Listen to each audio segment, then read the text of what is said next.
ஏன் யாக்கோபை கர்த்தர் தெரிந்து கொண்டார்? யாக்கோபை ஏன் அவன் மேல ரொம்ப பாசமாய் பற்றுதலாய் இருந்தார் என்பதெல்லாம் அவருக்கு மட்டும்தான் தெரியும். ஈசாக்குக்கு 2 பிள்ளைகள் பிறந்தாங்க. யாராரு? யாக்கோபு, இன்னொருத்தர் பேர் என்ன பேர்? ஏசா. ஈசாக்கு 2 பிள்ளைங்க. யாக்கோபு பெரியவனா ஏசா பெரியவனா? யார் பெரியவன்? ஏசா தான் பெரியவன், அப்படிதானே? யாக்கோபு பெரியவன். ஆனா ஏன் பெரியவனா இருக்கிறவரோட கர்த்தர் தெரிஞ்சுக்கல? ஏன்னா யாக்கோபு பிறக்கும் பொழுது இவன் தேவ சந்ததி, தேவனால தெரிந்து கொள்ளப்பட்ட ஒரு மிகப்பெரிய பாத்திரமே அவன். இன்னைக்கு கூட ஒரு தாய் தகவலுக்கு எத்தனையோ பிள்ளைகள் பிறப்பாங்க. ஆனாலும் அதுல ஏதோ ஒரு பிள்ளை மட்டும்தான் கம்பல்சரி. பார்த்தீங்கன்னா ஒரு பிள்ளை மேலாம் பாசம், பரிவு, பற்று எல்லாமே அதிகமா இருக்கும். அது உலகத்தின் நீதியாகவும் இருக்குது. ஏன்னா கடவுளுக்கு 2 பிள்ளைங்க பிறகுறாங்க. ஈசாவுக்கு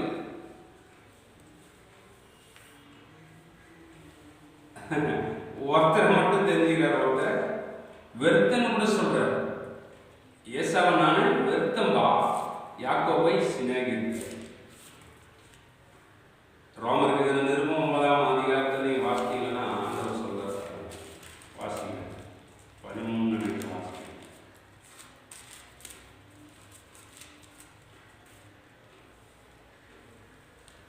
அப்படியே யாக்கோபை சிநேகித்து ஏசாவை வெறுத்தேன் என்றும் எழுதியிருக்கிறது. ஏன் ஏசாவை வெறுத்தாரு? யாக்கோபு தேவ பக்தி உள்ளவன், கடவுள் பக்தி உள்ளவன், கடவுளுக்கு பயப்படுகிறவன். அவனுக்கிட்ட ஒரு நிறைய தன்மைகள் இருக்கிறது என்று ஆண்டவரே அந்த வயிற்றுல பிறக்கிறதுக்கு முன்பாகவே யாரை முன்குறிச்சாரு? யாக்கோபு முன்குறிச்சிருக்கிறார். ஆனா முதலாவது பிறக்கணும் யாரு? ரெபெக்காள் வயிற்றுலத்திலே 2 பிள்ளைங்க, 2 பிள்ளையா இருந்துச்சு. முன்னாடி பிறக்க வேண்டியவன் யார் தான்? ஏசா தான். ஆனா இவன் விட மாட்டேன்றான். பிறக்கும் போது காலை பிடிச்சிருந்தான். நான் தான் முந்தி போவேன் அப்படின்னு சொல்லி. ஆனா ஆண்டவர் அவன் மேலதான் பட்டுதலா இருந்தார், பாசமா இருந்தார். அவனை குறிச்சுதான் ஆண்டவர் ரொம்ப கர்சனையாக இருந்தார். அவனை தான் தெரிந்து கொண்டார். அல்லேலூயா. வயிற்றில் இருக்கும்போதுமே சிநேகித்தார் என்று ஆண்டவரே சொல்றார். அல்லேலூயா. ஏன்னா கடவுளுக்கு தேவ சந்ததி, கடவுளுக்கு பயப்படுறவன், அவனுக்கு அந்த மனிதனை மட்டும்தான் கடவுளுக்கு பிடிக்கும். யாருக்கு பிடிக்கும்? ஆமா, மனுஷனுக்கே இப்போ நான் முதல்ல சொன்ன போல ஒரு 2 பிள்ளை 3 பிள்ளை இருக்கிறாங்க ஒருத்தருன்னா, ஏன் ஒருத்தர் மட்டும் அதிகமா அனுபவிக்கிறாங்க? ஒன்று, அந்த பிள்ளை அப்பா அம்மாவுக்கு ரொம்ப கீழ்ப்படியும், அம்மா அப்பா சொல்றதை கேட்கும். அப்புறம் அப்பா அம்மாவுக்கு ஒத்தாசையா வேலைகளை ஏதாவது செய்யும். அப்புறம் எப்பொழுதும் என்ன செய்யும்? வீட்டுக்குள்ளேயே இருந்து அம்மாவுக்கு அப்பாவுக்கு உதவியாக இருக்கும். அம்மா அப்பா சொல்றதெல்லாம் கீழ்ப்படியும். அப்ப அது போல இருக்கிற ஒரு பிள்ளைய தாய்க்கு தகப்பனுக்கு பிடிக்குது இல்ல? அது போல தாய் தகப்பனுக்கு யாரு கீழ்ப்படிந்து, யாருக்கு அந்த தாய் தகப்பனுக்கு அந்த பிள்ளைய பிடிக்குதோ அந்த பிள்ளைய ஆண்டவருக்கு ரொம்ப பிடிக்குது. ஹல்லேலூயா. ஏசா ஏன் வெறுத்தாருன்னா, அவன் மனசஞ்சரியா இருந்தான். அது அவனுக்கு நீங்க வாசித்தீங்கன்னா 25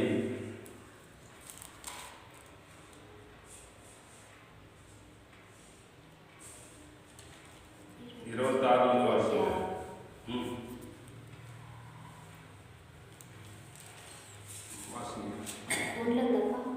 25-26.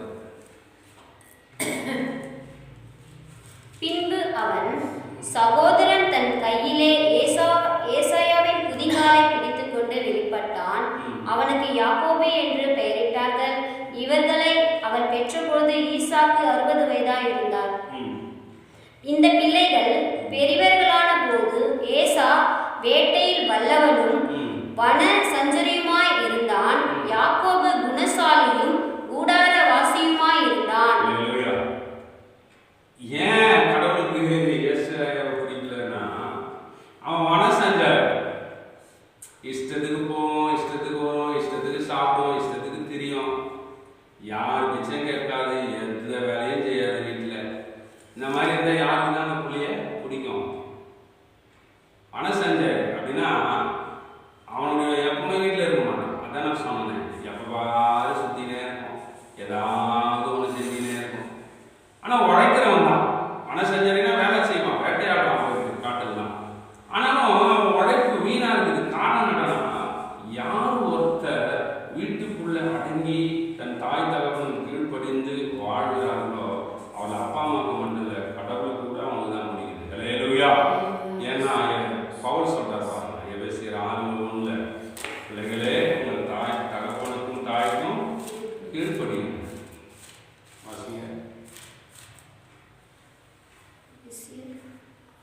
பிள்ளைகளே உங்கள் பெற்றோருக்கும் கர்த்தருக்குள் கீழ்ப்படியுங்கள், இது நியாயம். உனக்கு நன்மை உண்டாயிருக்கும், பூமியிலே உன் வாழ்நாள் நீடித்திருக்கும், உன் தகப்பனையும் உன் தாயையும் கனம் பண்ணுவாயாக என்பதே வாக்குத்தத்தமான முதலாம் கற்பனையாய் இருக்கிறது. அப்ப தாய் தகப்பனுக்கு கீழ்ப்படிஞ்சு இருக்கிற ஒரு பிள்ளையை தான் கர்த்தரும் விரும்புகிறார். ஹல்லேலூயா. ஏசா வனசஞ்சாரி அப்படின்னா சாப்பிடும் போது மட்டும் வீட்டுக்கு வரும், வீட்டு ஞாபகம், மற்றதெல்லாம் எங்க இருக்கும் அப்படியே சுத்தினது. இந்த மாதிரி பிள்ளைகள் யாருக்கும் பிடிக்கிறதே இல்லை. ஆகவேதான் ஏசாவை ஆண்டவருக்கு பிடிக்கவே இல்லை. அப்படியாவது போட. ரெண்டாவது, அந்த மாதிரி இருக்கிற ஆளுங்க உதாசீனமான ஆளா இருப்பாங்க. எப்படி இருப்பாங்க? அவங்களுக்கு கேர்லெஸ்ஸா இருக்கும். எதுவும் எந்த பொருளோ எந்த காரியமும் அவங்க மனசுல எப்படி இருக்கும்? இதுதானே, வீடு தானே, சாப்பாடு தானே, இது வேலை தானே, இது ஒரு பொருள் தானே அப்படின்ற ஒரு அலட்சியமான புத்தி யாருக்கு இருக்கும்? அந்த மாதிரி பிள்ளைகளுக்கு இருக்கும். அதுலேயே நீங்க வாசித்து 25 கடைசியில் வாசித்தீங்கன்னா, தன் புத்திர பாகத்தை என்ன பண்றான்? வித்து போடுறான். அப்பொழுது யாக்கோபு, உன் சேஷ்ட புத்திர பாகத்தை இன்று எனக்கு விற்று போடு என்றான். அது அவனுக்கு அலட்சியமா தெரிஞ்சது. கடைசியா வாசிக்கலாம், லாஸ்ட்ல வாசிக்கலாம். அப்பொழுது யாக்கோபு ஏசாவுக்கு அப்பத்தையும் பழங்கூழையும் கொடுத்தான். அவன் புசித்து குடித்து எழுந்திருந்து போய்விட்டான். இப்படி ஏசாயாவின் சேஷ்ட புத்திர பாகத்தை அலட்சியம் பண்ணினான். அலட்சியம் அந்த காலத்துல ஒரு காரியம் இருந்துச்சு. இன்னைக்கும் முதல்ல மூத்தமா பையனுக்கு 3/4 சொத்து. எவ்வளவு குடும்பம்? எல்லாத்துலயும் ஃபர்ஸ்ட் யாருக்கு தான் முதல் உரிமை? மூத்தவனா இருக்கிறவங்க, பெரியவங்களுக்கு தான் 3/4 சொத்து. அப்படி என்று ஒரு காரியம் இருந்துச்சு. ஆனா இவனுக்கு கொடுக்க வேண்டிய ரைட்ஸ், அதனுடைய எல்லா காரியமும் அவனுக்கு எப்படி தெரிஞ்சுதான்? அலட்சியமா இருந்துச்சு. ஆகவே சொன்னேன்ப்பா, இந்த டைம்ல கொஞ்சம் பூ கொடு, நான் செத்து போறேன், எனக்கு இது சேஷ்ட புத்திர பாகத்தை வச்சு நான் என்ன பண்ண போறேன்? அதனுடைய தன்மை அவனுக்கு தெரியல, புரியல. அந்த மாதிரி தான் இந்த மக்கள் இருப்பாங்க. ஒரு சில மக்களை மட்டும் கர்த்தர் ஏன் ஆசீர்வதிக்கிறார், ஒரு சில மக்களுக்கு ஏன் ஆசீர்வாதம் வரலன்னா, ஏசா மாதிரி குட்டு புத்தி, அலட்சியமான புத்திக்காரர்களா இருக்கிறதுனால தான் கடவுள் என்ன பண்றாருன்னா, ஒரு சில மக்களை என்ன பண்றார்? ஆசீர்வதிக்கிறார். ஒரு சில மக்களுக்கு என்ன பண்றாரு? ஆசீர்வாதம் கிடைக்கிறது. அவங்களுக்கு எல்லாமே அசால்ட்டா இருக்கு. ஒரு ஃபேமிலின்னு எடுத்துக்கலாம் கூட, ஒரு கரிசனையாய் அன்பாய் அரவணைப்பாய் இருக்கிற ஒரு குடும்பம் தான் அந்த குடும்பம் எப்படி ஆகும்? அது வளரும். இது குடும்பம் தானே. வீட்டுக்காரர் ஒரு பக்கம், பிள்ளைங்க ஒரு பக்கம், மனைவி ஒரு பக்கம், நீ என்ன சொல்றது, நானா கேட்கறது, நான் சொல்றது நீ கேட்கக்கூடாது அப்படின்னு இருந்தா அந்த குடும்பம் கூட என்ன செய்யாது? கட்டப்படாது. அதை ஆண்டவரும் விரும்புறது இல்லை. அந்த மாதிரி யாரையும் குடும்பத்தையும் விரும்புறதுல மனிதர்களையும் ஆண்டவர் விரும்புகிறதே இல்லை. இந்த மாதிரி கேரக்டர் எல்லாம் இது ஏசாவுக்குள்ள இருக்கிறதுனால ஏசாவை என்ன பண்றாரு ஆண்டவர், அவரை வந்து என்ன செய்யறாரு, புறக்கணிக்கிறார். வேணாப்பா நீ வேலையை பார்த்து எனக்கு ஒன்றும் சம்மந்தம் இல்லைன்ற மாதிரி ஆண்டவர் சொல்றாரு. சிநேகிக்கல பாவம். ஏன்னா இவங்க எல்லாத்துலேயும் அந்த மாதிரி இந்த மாதிரி மக்கள் அந்த மாதிரி பிள்ளைகளா இருக்கிறவங்களுக்கெல்லாம் அந்த அலட்சியமான புத்தி, அது உதாசீனம் என்ன பண்றான், அவனுக்கு அந்த பொருளுடைய தன்மை தெரியல. இப்ப உதாரணத்துக்கு நான் சொல்றேன், ஒரு இன்னைக்கு நாகரிக வளர்ச்சினால எல்லா பசங்களுக்கும் தெரியுது. ஆனா ஒரு சில இன்னைக்கு கூட ஒரு 3 வயசு 4 வயசு பசங்க கிட்ட போயிட்டு ஒரு 10,000 ரூபாய் கட்டு எடுத்து கொடுத்து பாருங்க, என்ன செய்யணும்? அது ஏதோ பேப்பர் நினைச்சு என்ன செய்யும், அது கிழிச்சு போடும். அதனுடைய தன்மை அதுக்கு புரியாதுல்ல. அந்த மாதிரி இந்த ஏசா மாதிரி குணம் படைத்திருக்கிற ஒரு சில மனிதர்கள் அவங்களுக்கு கையில் இருக்கிறத கடவுள் கொடுத்தாலும் நல்ல கிருபை, பலன், சுகம், ஆரோக்கியம், பாதுகாப்பு, ஆசீர்வாதம் எல்லாமே அவங்களுக்கு கடவுள் கொடுத்தாலும் அதெல்லாம் அவங்களுக்கு எப்படி தெரியுதா, ரொம்ப அலட்சியமா இருக்கு. இதுதானே வீடு தானே, சாப்பாடு தானே.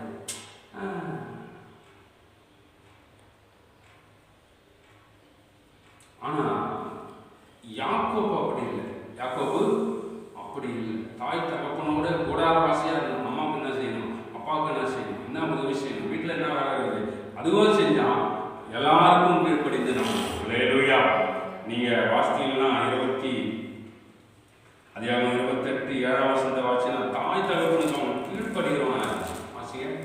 ஆதியாகமம் 28 7 யாக்கோபு தன் தகப்பனுக்கும் தன் தாய்க்கும் கீழ்ப்படிந்து பாதான் ஆராமுக்கு புறப்பட்டு போனதையும் ஏசா கண்டதினாலும், போதும். தாய் தகப்பனுக்கு கீழ்ப்படிந்து இங்க போப்பா அப்படின்னு சொன்னா உடனே என்ன பண்ணாங்க, தன் குடும்பத்தை விட்டு தாய் தகப்பனுக்கு சொல்ற இடத்துக்கு கட்டாயமா கடந்து போகிறத நம்ம பார்க்க முடியும். ஒருவேளை ஏசாவுக்கு சொல்லியிருந்தா அவன் என்ன பண்ணிருக்க மாட்டான், போயிருக்க மாட்டான். கீழ்ப்படியும். இந்த கேரக்டர்ல கர்த்தருக்கு ரொம்ப பிடிக்கும். கர்த்தருக்கு ரொம்ப பிடிக்கும். அப்படியாப்பட்டவர்களாக தான் கர்த்தருக்கு கூட ஏதாவது செய்ய முடியும். கர்த்தர் அவங்களெல்லாம் ஆசீர்வதிப்பார். அதனாலதான் ஒரு சில மனுஷன் ஆசீர்வதிச்சா ஒரு சிலர் பார்த்தீங்கன்னா இந்த விசுவாச வாழ்க்கையை விட்டு வெளியில போறதுக்கு காரணமே எதுதான், கர்த்தருடைய ஆசீர்வாதம் ஒருத்தருக்கு கொடுத்துட்டா உடனே அவன் என்ன பண்ணான், இயேசுவா ஏப்பாரு அப்படின்ற மாதிரி கேட்பான். ஒரு மனிதனை நாங்கள் சந்தித்தோம். அவங்க வீடு பார்த்தீங்கன்னா வீட்டுக்குள்ளவே போக முடியாது. வீட்லயே அடுப்பு பற்ற வச்சு அந்த வீடெல்லாம் ஃபுல்லா கரியா. நல்ல வேலை நானும் ஒரு சிஸ்டம் அந்த வீட்டுக்கு ஜபம் பண்ணுறதுக்காக போனோம். வீட்டுக்குள்ளவே அடுப்பை வச்சு கொளுத்தி வீடெல்லாம் கரியாது, சோரெல்லாம். அப்புறம் நான் சொன்னேன், ஏயா இவ்வளோ காலி வெளியில் இருக்குது, இடம் இருக்குது, அங்கே நீ என்ன செய்யலாம், அடுப்பை பற்ற வைக்கலாம். வீட்டுக்குள்ளே பற்ற வச்சு வீடு ஃபுல்லாக கரியாச்சு. அது கூட அவங்களுக்கு தெரியல. அவ்வளோ அந்த காரணமா சோரெல்லாம் அப்படி கையை வச்சாலும் என்ன பண்ணுது, இந்த கறி ஒட்டுது. பிள்ளைங்க இஷ்டத்துக்கு வளர்ந்துருக்கு. அதுக்கு ட்ரெஸ்ஸும் போடல, எதையும் போடல. அப்புறம் போய் அவங்க இயேசு நாமத்தெல்லாம் சொல்லி அதுக்கப்புறம் ரசிக்குள்ள வந்து அப்புறமா இயேசுவையெல்லாம் ஏற்றுக்கொண்டதுக்கு அதுக்கப்புறம் நல்ல வேலை கிடைச்சது. அவங்க மனைவிக்கும் நல்ல கவர்மெண்ட்ல ஒரு நல்ல வேலை கிடைச்சது. அவனுக்கும் நல்ல ஒரு டிரைவர் வேலை கிடைச்சது. மாதம் ஒரு 20,000 ரூபாய் சம்பாதிக்க ஆரம்பிச்சான். கொஞ்ச நாள் கழிச்சு பார்த்தா என்னப்பா கடவுளை தேங்கணும் பாருங்க, அப்படியா வேலை இருக்குதுங்க, வேலை இருக்குது. என்ன சொல்றான், வேலை இருக்குது, ரெஸ்டே இல்லை. என்ன சொல்றாரு, ரெஸ்டே இல்லை. அப்புறம் நான் சொன்னேன், நீ முன்னாடி இருந்தது நல்லா நினைச்சு கடவுள் தான் உங்களுக்கு நன்மை செஞ்சிருக்கிறாரு. நீ கடவுளை என்ன செய்யணும், துதிக்கணும், கடவுளை தேடணும். இந்த மாதிரி மனிதர்கள் தான் இன்னைக்கு அநேகர் இருக்கிறாங்க. கடவுள்கிட்ட வரும்பொழுதும் ஒன்றும் இல்லாத வந்தாலும் கர்த்தரை ஆசீர்வதிச்சா கர்த்தரே யாருன்னு அவர் சொல்றார். பைக் வாங்கிட்டாரு, நிறைய வர நேரம் இருந்தா அவர் சொல்றார், நேரம் இருந்தா எங்க வர சர்ச்சைக்கு நேரமே கிடையாது அவருக்கு, நல்ல நேரமே அவருக்கு இல்லை. அந்த மாதிரி சூழ்ந்த மனுஷனுக்கு கர்த்தர் ஏதோ கொஞ்சம் உதவி செஞ்ச உடனே அவர் சொல்றார், கர்த்தரை தேடுவதற்கு நேரம்.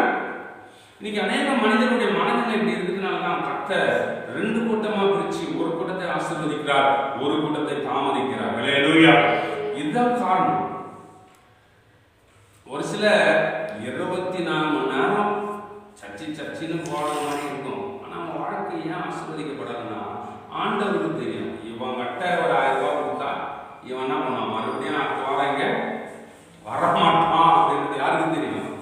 கர்த்தருக்கு நன்றாக தெரியும். இந்த ஏசா மாதிரி புத்தி அசால்ட்டு 1000 ரூபாய் தானே நம்ம போய் சம்பாதிச்சு. இப்போ ஒரு சிலர் பாரு, நான் போய் சம்பாதிச்சதா காசு என்ன சொல்லுவாங்க, வா கடவுள் கொடுத்தாரு யாருன்னு சொல்ல மாட்டாங்க. நான் போனாதான் உண்டு, நான் போனாதான் இந்த குடும்பம், என்னாலதான் குடும்பம். ஒரு சிலர் எது கேட்டாலும் எங்க அம்மா தான் கொடுத்துட்டாங்க, அது எல்லாம் எங்க அம்மா கொடுத்தாங்க, இது எங்க அப்பா கொடுத்தாரு, இது எங்க அம்மா கொடுத்தாரு.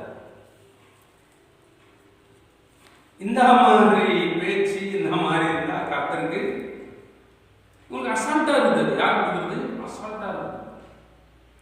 இந்த உதாசீன தேவனுடைய ராஜ்யத்தை சுகந்தரிப்பது பவுல் சொல்றார். வாசிங்க 1 கொரிந்தியர் 6ஆம் அதிகாரம் 10ஆம் வசனம். அதே 5:11 சொல்றார். 1 கொரிந்தியர் 5:11, 1 கொரிந்தியர் 6:10. திருடரும் பொருளாசைக்காரரும் வெறியரும் உதாசீனரும் கொள்ளைக்காரரும் தேவனுடைய ராஜ்யத்தை சுகந்தரிப்பது இல்லை. ஹல்லேலூயா. 5:11 வாசிங்க. நான் உங்களுக்கு எழுதினது என்னவென்றால், சகோதரன் எனப்பட்ட ஒருவன் விபச்சாரக்காரனாவது, பொருளாசைக்காரனாவது, விக்கிரக ஆராதனைக்காரனாவது, உதாசீனாவது, வெறியனாவது, கொள்ளைக்காரனாவது இருந்தால் அவனோட கலந்திருக்க கூடாது, அப்படிப்பட்டவனுடைய கூட புசிக்கவும் கூடாது. என்ன சொல்றாரு பவுல்? எச்சரித்து சொல்றாரு, ஒருத்தன் உதாசீன புத்தி அவனுக்குள்ள இருக்குதுன்னா அவன் கூட என்ன பண்ணாது, கலக்காதையா இருக்கிறார். இல்ல சாப்பிடாத அவனோட, ஏன்னா அவனுக்கு சாப்பாட்டு கூட உதாசீனம் இருக்கும். இதான் அந்த அப்படின்னு இதெல்லாம் என்ன செய்யக்கூடாது. எது கொடுத்தாலும் கர்த்தருக்கு ஸ்தோத்திரம். ஹல்லேலூயா. சாப்பாடு கொடுத்தீங்களே. அந்த காலத்துல இருக்கிற பெரியவங்களாம் பாருங்களேன், காலையில எழுந்தோன்னு என்ன பண்ணுவாங்க, அப்படியே மேல பார்த்து என்ன பண்ணுவாங்க, ரட்சிக்கப்படாத அளவுக்கு அப்படி பண்ணுங்க. இந்த உதாசீனம் பண்ணக்கூடாது. உதாசீனர் யாரு? இந்த ஏசா லிஸ்ட். அவன் யாரு? ஏசாயா லிஸ்ட். அவன் கர்த்தர் நடந்ததுக்கெல்லாம் கீழ்ப்படியவே மாட்டான். கர்த்தர் நடந்ததுக்கெல்லாம் அந்த மாதிரி கோஷ்டிங்க என்ன பண்ணாது, கீழ்ப்படியவே மாட்டான். அது அவன் 33 படிச்சீங்கன்னா கர்த்தர் சொல்றதுக்கு அப்படியே கீழ்ப்படிவாங்க. கர்த்தர் யாக்கோபை நோக்கி, உன் பிதாக்களுடைய தேசத்திற்கும் உன் இனத்தாரிடத்திற்கும் நீ திரும்பி போ, நான் உன்னுடனே கூட இருப்பேன் என்றார். ஹல்லேலூயா. இங்க பெட்ரோலுக்கு கீழ்ப்படிந்து எங்க போறாரு? மாமா வீட்டுக்கு போறாரு. அங்க நல்ல ஆசீர்வாதம் கிடைச்சிருச்சு. அங்க ஆண்டவர் தரிசனத்துல பேசுறாரு, இந்த இடத்த விட்டு நான் போ, மறுபடியும் சொந்த தேசத்துக்கு போப்பான்னு போன்னு சொன்ன உடனே தன்னுடைய பிள்ளைகள் தன் சம்பாதிச்ச சொத்து வித்து மொத்தம் எடுத்து என்ன பண்றாரு? கீழ்ப்படிஞ்சு கர்த்தருக்கு கீழ்ப்படிஞ்சு போறார்.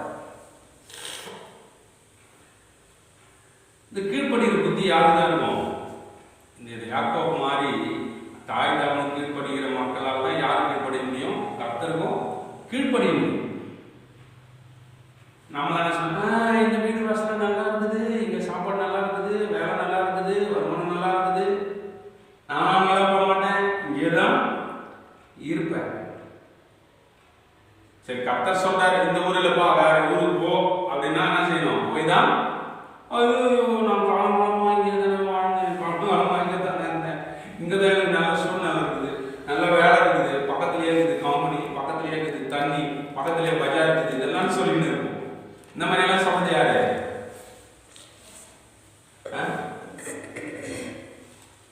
நான் கூட சொந்த இடத்துல இருக்கிறப்ப எங்களை கூட நடத்தின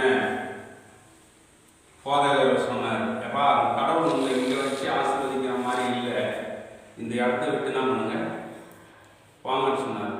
ஐயோ 60 பனைமரங்களாக இருந்தது, ஐயோ பனைமரம் நல்லா சாப்பிடுவோமே, நல்ல வீடு தானே, ஐயோ இவ்வளோ 50 சென்ட் நல்லா இருக்குது, இங்கிருந்து எப்படி இவங்க போக சொல்கிறாங்களே, ஒரு அந்த பாஸ்டருக்கு பைத்தியத்தை பிடிச்சிருச்சோ அப்படின்னு நாங்கள் நினைக்கவே இல்லை.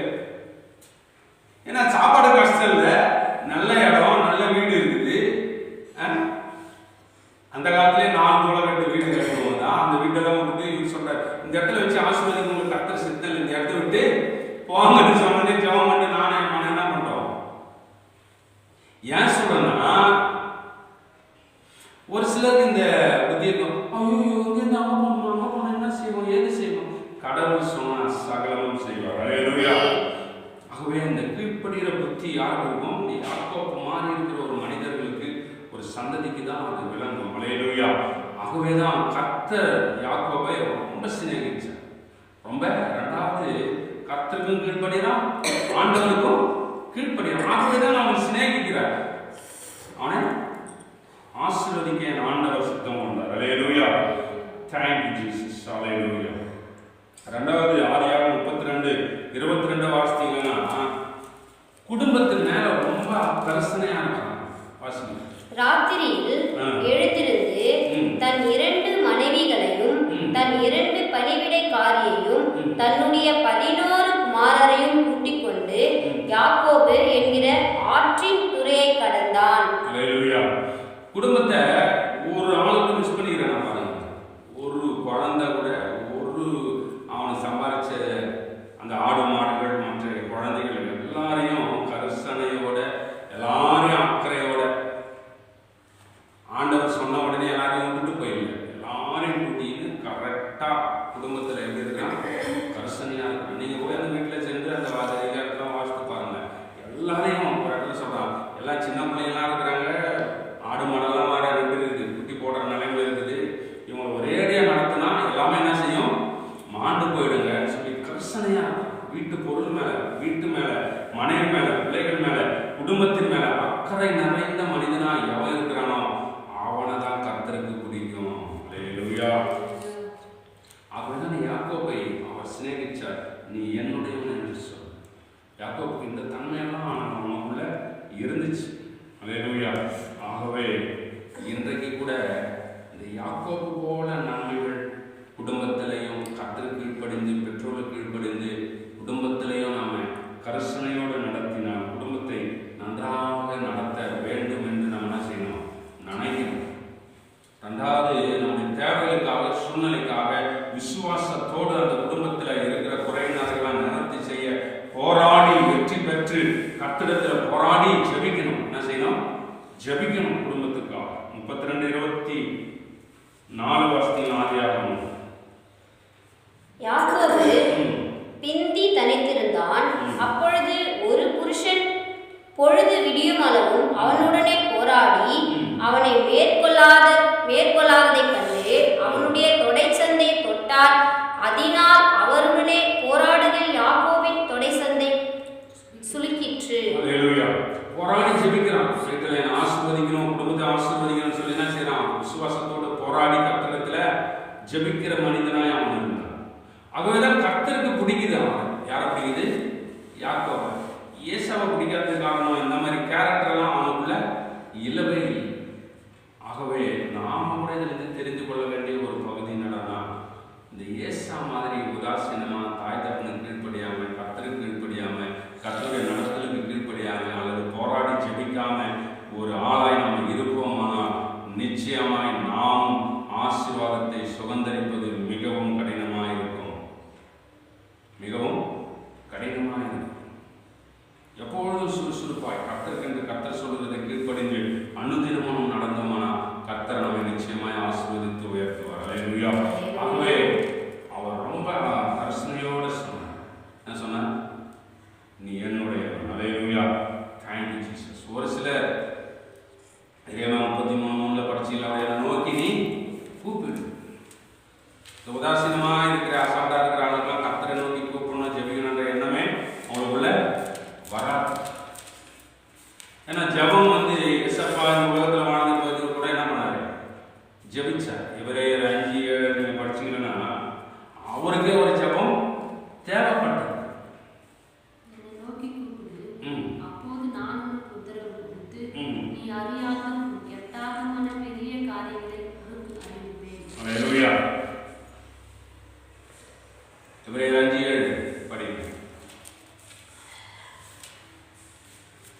ஏசப்பாவுக்கு ஒரு ஜெபம் தேவைப்படுச்சு.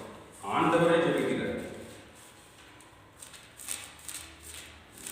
அவர் மாம்சத்திலிருந்த நாட்களிலே தம்மை மரணத்திலிருந்து ரட்சிக்க வல்லமை உள்ளவரை நோக்கி பலத்த சத்தத்தோடும் கண்ணீரோடும் விண்ணப்பம் பண்ணி வேண்டுதல் செய்து தமக்கு உண்டான பயபக்தி நிமித்தம் கேட்கப்பட்டு.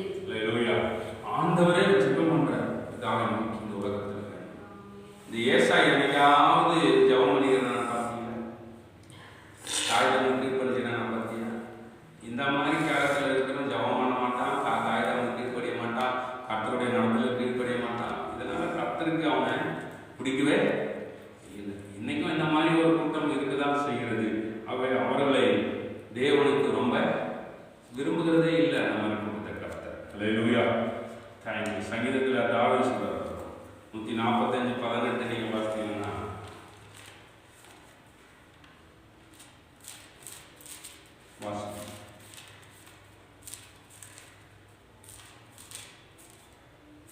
தம்மை நோக்கி கூப்பிடுகிற யாவருக்கும் உண்மையாய் தம்மை நோக்கி கூப்பிடுகிற யாவருக்கும் கர்த்தர் சமீபமாய் இருக்கிறார்.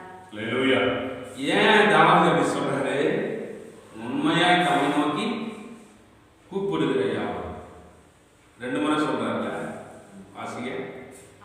தம்மை நோக்கி கூப்பிடுகிற யாவருக்கும் உண்மையாய் தம்மை நோக்கி கூப்பிடுகிற யாவருக்கும் கர்த்தர் சமீபமாய் இருக்கிறார். உலகத்துல கூட ஒரு சில மனிதர் சொல்லுவாங்க, அவங்க கூட்ட தேவையில்ல என்ன பேசிட்டு போயின்னு இருப்பாங்க.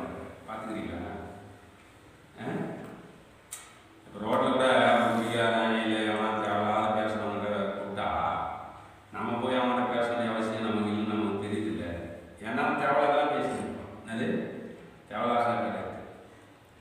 அந்த மாதிரி இங்க தாவீது சொல்றாரு, தம்மை நோக்கி கூப்பிடுகிற இல்லை உண்மையா தம்மை நோக்கி கூப்பிடுது. என்னது?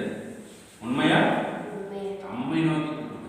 உண்மையா கூப்பிடுறது, உண்மையாக கூப்பிடுறதுக்கும் உண்மையாக கூப்பிடுறதுக்கும் வித்தியாசங்கள் இருக்கு. ஒரு சிலருக்கு என்னம்மா ஜபம் பண்ண பண்றனே, ஜபம் பண்ணிட்டனே, ஜபம் பண்ணியும் பார்க்கறனே, எது ஜபம் பண்ணியும் பார்க்கறனே, நானும் ஜபம் பண்ணி தான் பார்க்குறேன், ஆனாலும் எதுவும் கெச்சப்பாடு ஒரு அம்மா சரி நான் 2 மாசமா ஜபம் பண்ணிக்கிறேன். எது 2 மாசமா ஜபம் பண்ணிக்கிட்டே இருக்கிறேன். சரி 3 மாசத்துக்கு தான் பண்ணு, கிடைக்கிற வரையும் பண்ணு. அல்லேலூயா. அப்ப கர்த்தருக்கு தெரியுது இது ஏதோ இது இந்த இது சொல்லுவாங்க உப்பு சப்பான் என்ன சொல்லுவாங்க அந்த மாதிரிலாம். அதனால தாவீது சொல்றாரு, உண்மையாக தம்மை நோக்கி கூப்பிடுறது யாருன்னு கர்த்தருக்கு நன்றாக தெரியும். அல்லேலூயா. ஆகவே இஸ்ரவேல் ஜனங்கள் கூட நீங்க பார்த்தீங்கன்னா 400 வருஷம் முடிவில் தான் தேவ சன்னதிக்கு போச்சு அவங்க கூப்பிடுறாரு. ஒரு வேலை அதுக்கு முன்னாடி கூட கத்திருப்பாங்கல்ல, உண்மையாக கத்த வேண்டும் கூக்குரல் இட வேண்டும் என்று மக்களுக்கு அன்னைக்குதான் தோணிருக்கு. அப்போ அதுபோல கர்த்தரை நோக்கி உண்மையாக நம்ம என்ன செய்யணும்? கூப்பிட்டா ரொம்ப சமயமாக அவர் இருப்பார். அல்லேலூயா. ஆகவே இந்த யாக்கோபு மாதிரி நல்ல கேரக்டர், நல்ல புத்திகள், நல்ல எண்ணங்கள், கர்த்தரை கீழ்ப்படிந்து, பெற்றோர்கள் கீழ்ப்படிந்து, தாய் தகவலுக்கு கீழ்ப்படிந்து நாம் நடந்தோம்னால் கர்த்தர் நிச்சயமாக நம்ம ஆசீர்வதிப்பார். அல்லேலூயா. இவ்வளோ தன்மைகள் யாருக்குள்ள இருந்துச்சு? யாக்கோபுக்குள்ள இருந்துச்சு. இன்னும் நிறைய காரியங்கள் அவனுக்குள்ள இருந்துச்சு. ஆகவேதான் அவர்களெல்லாம் கடவுளை ஆசீர்வதிக்க ரொம்ப சித்தமுள்ளவராயிருக்காங்க. அல்லேலூயா. ஆகவே இந்த மாதிரி கேரக்டர் நமக்குள்ள இருந்தாங்க தேவன் நம்மை ஆசீர்வதிக்க அவர் வல்லவர். அல்லேலூயா. அவன் நம்ம இன்னும் ஆசீர்வதித்து பெரிய காரியம் செய்ய கர்த்தர் நமக்கு உதவி